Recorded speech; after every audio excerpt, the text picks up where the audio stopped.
The cost of living crisis has begun, so this is likely to be the start of a series of videos to keep the focus on that, to try my own way to keep the issue highlighted, and perhaps help put some pressure on those who could do something about it if they're made to give a shit, which they certainly don't seem to be doing now. The war in Ukraine is aggravating this crisis, and it is certainly providing cover for the government's lack of action as well. There's a definite danger that the narrative could blend the two issues, and our government, aided and abetted by the lamestream media, could try to blame the war for the cost of living crisis. And the "we all need to make sacrifices" austerity mantra will come back into force. Don't be fooled by it. As far as oil and gas prices go, along with some goods, given we get a proportion of these resources from Russia, there is a connection there. But that's why we're already seeing ridiculously high prices at the petrol pumps, with diesel now hitting the £2 per litre figure. The other cost of living issues don't come into effect until next month.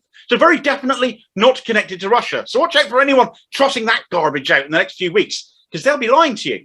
The fact is, the government have been warned of these negative impacts on people's lives for months and have done nothing or refused to since before the war broke out. Inflation has been rising for the last year, so I suggest they don't go there with blaming Russia. Next month, people will face the double whammy of seeing that national insurance tax hike, along with those 54% energy price rises coming into effect, with a further 40% price hike expected in October. Nothing to do with Russia, since these warnings, as I've made clear, predate their action in Ukraine. If anything, these figures are now too low, as the war most certainly will have worsened the situation. But it's not just oil and gas. It's groceries, it's goods and services, it's national insurance, it's pension cuts, it's universal credit cuts, it's rents and mortgages, it's savings, it's below inflation income rises, and these are the responsibility of our government, and they need to explain how they're going to help, which so far they've refused to do, other than a millionaire chancellor forcing upon us a £200 loan for our energy bills, which we'll have to pay back.